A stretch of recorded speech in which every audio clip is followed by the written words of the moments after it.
Bonjour à tous. Nous avons une polémique incroyable sur la VRT, la chaîne de télévision publique flamande. Se tenait un débat sur le masculinisme. Il se basait sur une étude sur la misogynie et l'homophobie chez les hommes et particulièrement les jeunes hommes. Et la VRT a délibérément caché les chiffres des immigrés. Ils ont tout simplement supprimé la colonne des résultats qui concernait les immigrés. Et le philosophe Martin Baudry, qui était sur le plateau, l'a fait remarquer. Et donc c'est une grosse polémique. Et c'est une séquence assez rare, qui est assez lunaire. On voit vraiment le mensonge médiatique, juste devant nos yeux. Alors je vais vous la passer, et je vais un peu... je vais vous la lire, comme ça. Ça va être mieux. Je pense tout de même ici que nous ne pouvons pas négliger le facteur d'origine et de migration. Nous ne devons pas le perdre de vue. Je suis désolé de devoir aborder ce sujet, mais il existe un livre sacré dans lequel il est littéralement écrit qu'un homme peut frapper une femme. Je suis évidemment très curieux de voir ce que cela donnerait si l'on distingue chrétiens et musulmans. Il s'agit du Coran, pour être bien clair. Oui, c'est ça. Ça dépend aussi fortement de la façon. J'ai également posé la question tout à l'heure, car c'est constatoire, car il semble qu'il n'y ait pas de données suffisantes à ce sujet. Alors notez bien ce qu'il dit. Il semble qu'il n'y ait pas de données suffisantes à ce sujet. Oui. Ce qu'il y a, ce que j'ai lu, c'est qu'il est dit que il y a une claire corrélation avec le milieu familial. Donc la culture de la famille, d'où l'on vient. Et alors on arrive, bien sûr aussi en partie à la question religieuse. Et pas seulement dans les religions musulmanes, mais aussi dans les conceptions plus traditionnelles. Et là on voyait bien qu'il y avait une corrélation. Mais ce ne sont certainement pas uniquement les jeunes musulmans qui pensent cela. Loin de là.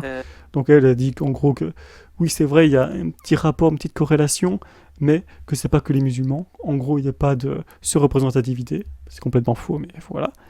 Et l'autre, le présentateur, c'est pire. Il dit qu'il n'y a pas de données suffisantes là-dessus. On va voir tout de suite ce que va répondre Baudry. Et ça vaut son pesant de cacahuètes. Regardez bien, franchement, regardez bien. C'est incroyable ce qui se passe. C'est également le cas. C'est pas forcément parce qu'on répond oui à cette question qu'on va effectivement le faire dans la pratique. Justement parce que c'est en principe une pratique religieuse. Il y a aussi des musulmans qui répondent dans un questionnaire oui, en fait, je pense que les apostats méritent la peine de mort. Parce qu'ils pensent devoir le dire en tant que musulmans.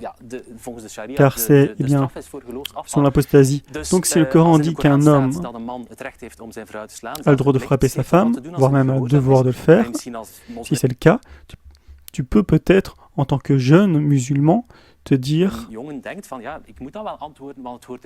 que ça en fait partie des choses, et d'ailleurs aussi en tant que fille, bien sûr. Sinon, si je commence ici à parler de provenance, je passerai peut-être un peu pour quelqu'un de paranoïaque, à penser que cela serait dissimulé. Mais ici, j'ai apporté quelque chose, je vais le sortir. Je viens tout juste de voir un document qu'on m'a transféré, qui à l'origine n'était pas destiné à mes yeux, mais que la rédaction m'a transféré à ce propos. Ces chiffres comportent bel et bien une barre concernant la provenance. Donc ce n'est pas... C'est sérieux. Dans l'article publié, elle n'y apparaît pas. Et même ici, quelqu'un de la VRT écrit littéralement un commentaire qui n'était pas destiné à mes yeux, mais le service d'études demande pour ce groupe, donc les personnes d'origine étrangère, article au message a raison et que la composition de ce groupe n'est pas suffisamment représentative. Oui, c'est quand même... Désolé, mais moi, j'étais un peu... Je vais te dire, Marthe, parce que là, tu me surprends avec ça, hein. Tu me surprends, oui. En gros, il me surprend en train de mentir, hein, c'est ça. Oui, moi aussi. Je ne savais pas que tu allais faire ça. Ouais, je ne savais pas que tu allais dire à tout le monde que j'étais un menteur. Incroyable. Moi aussi, je voulais, puis j'ai regardé ça maintenant, mais continue à parler entre-temps. Ouais, bien sûr, hein, parce que j'ai posé la question tout à l'heure. Sur le sujet de l'origine, quand il s'agit de religion. Nous disons que nous n'avons pas assez de chiffres sur ça. En fait, ce que tu dis. Mais tu dis que c'est il y a quelque chose écrit que tu... En gros, il est en train de bégayer. Hein. Il est en train de bégayer comme pas possible. Je dis toujours quand ce genre de choses est passé sous silence. Parce que moi, je comprends aussi pourquoi c'est politiquement sensible. Parce qu'évidemment, tu ne veux pas stigmatiser de groupes. Et à chaque fois qu'une enquête paraît sur eux, ceux qui osent cela sont aussitôt couverts de goudron et de plumes. Parce que Mans y est passé. En gros, ils sont stigmatisés, ils sont ramenés aux heures les plus sombres de l'histoire, pour faire simple. Très précisément, une comparaison entre chrétiens et musulmans lorsqu'il s'agit de l'expérience de l'homosexualité. Donc l'homme que tu as aussi interviewé pour ton podcast, oui, exactement, le podcast Verboden Terrein. C'est toujours disponible. Merci beaucoup pour la publicité, Bart. Et alors, on voit très clairement un fossé entre musulmans et chrétiens. Et bien sûr, l'origine étrangère. Avec cela, tu n'as toujours pas distingué les musulmans des non-musulmans. Mais désolé, mais quand je lis ça, je me dis oui, la couverture médiatique, nous avons bien enquêté. Oui, mais je trouve quand même que c'est vraiment que le service d'études donne les instructions aux journalistes de ne pas parler de quelque chose qu'ils ont examiné. Je ne trouve pas cela sérieux. Donc voilà, magnifique. En gros, pour faire un petit résumé, le présentateur a juste menti devant tout son public et Marthe, elle a juste fait remarquer, tout simplement. Alors, il a écrit un tweet suite à ça. Un service public, quoi qu'il fasse, j'ai le Standard, parce qu'il y a eu une attaque du Standard. Elle ne pourra jamais compter sur beaucoup de compréhension du côté droit, car les populistes de droite feront toujours avec avidité leur procès. Voilà, là il cite l'article, en gros qui le ramène à l'extrême droite, à Trump, à Marine Le Pen. Le martyr de la chaîne d'État, et cela alors que la VRT refuse toujours de publier les données brutes, ce qui fait qu'on ne sait toujours pas si et quoi elle essaye de cacher. Et cela alors que toute la configuration de l'enquête est remplie d'hypothèses woke.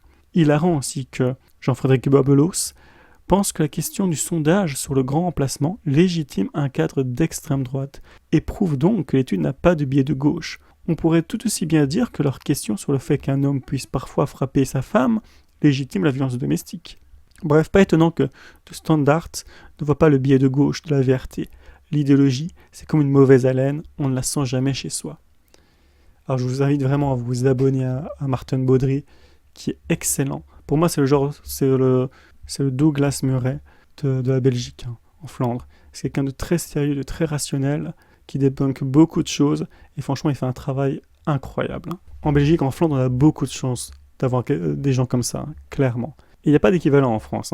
Une personnalité comme ça, si impliqué dans le domaine académique, qui est si sérieux, si rigoureux dans tout le debunk de la gauche médiatique, de la gauche intellectuelle, de la gauche universitaire. C'est vraiment quelqu'un de très salutaire, d'un travail incroyable. Et forcément, il se fait attaquer par un journal de gauche, quand le philosophe crée une polémique malhonnête sur une étude de la VRT. En gros, c'est qu'il valide à peu près toutes les thèses de Baudry. Ils disent qu'il a raison. En gros, ils font en partie donner raison à Baudry. Y a-t-il un problème avec les jeunes qui invoquent la religion pour affirmer que cela place les femmes à la maison et qu'il faut garder cette distance par rapport aux minorités sexuelles ? Certainement. Oui, ce problème est-il plus présent chez les musulmans, vu la lecture souvent plus rigoriste des lieux presque religieux par cette catégorie de la population ? Oui, également. Et faut-il que la société réagisse à ce phénomène ? Bien sûr, il faut bien reconnaître qu'en règle générale, on a trop longtemps évité de regarder ce problème en face. Donc en fait, ils sont complètement d'accord. On se dit, mais ils sont complètement en accord, donc aucun problème. Non mais attendez. Il y a un petit problème, oui. Il ne demeure pas moins que la avidité avec laquelle Baudry vise les musulmans a de quoi soulever d'importantes réserves. Mais oui, voilà. Parce qu'en fait, Baudry n'a de mauvais penchants. C'est ça, ils savent à sa place, en fait. Ils savent qu'il est avide, qu'il a la haine des musulmans. Ils le savent, donc en gros, lui, il peut pas. Eux, ils peuvent, ils le font pas, mais eux, ils peuvent, oui, dire, il y a parfois quelques petits problèmes avec la misogynie chez les musulmans et l'homophobie. Mais par contre, quand tu es étiqueté à droite, là, tu n'as plus le droit. Tu n'as plus le droit de parler des musulmans. Donc ça, c'est exceptionnel. Et il répond, regardez ça maintenant, c'est le bouquet final, c'est incroyable. Là, Baudry est interviewé par 7 sur 7. Donc la VRT a-t-elle dissimulé les résultats d'une enquête sociétale ? Elle se ridiculise totalement, ça c'est les paroles de Baudry. Donc il lui demande, vous avez été invité dans De Afspraak pour commenter l'enquête de la VRT sur les opinions des jeunes concernant les hommes et les femmes. Les réponses des jeunes issus de l'immigration ont bien été analysées séparément, mais ces résultats n'ont pas été publiés. Comment l'avez-vous découvert ? Pour me préparer à l'émission, un rédacteur de la VRT m'a envoyé via WhatsApp un PowerPoint résumant l'étude. Comme dans un document Word, on peut laisser des commentaires dans la marge d'un PowerPoint. J'ai lu que le service d'études demandait à ne pas intégrer les résultats concernant les personnes d'origine étrangère dans les articles ou reportages que la VRT ferait sur cette enquête. Le document était destiné à un usage interne et il avait manifestement oublié d'en retirer les commentaires avant de me l'envoyer. Il est rare d'avoir un aperçu aussi direct de cette culture du silence dictée par le politiquement correct. C'est la raison pour laquelle j'ai décidé de lâcher cette bombe en pleine émission. Alors allez, continue. Le PowerPoint contenait relativement peu de données. J'avais donc demandé à consulter l'étude complète, mais cette demande a été refusée.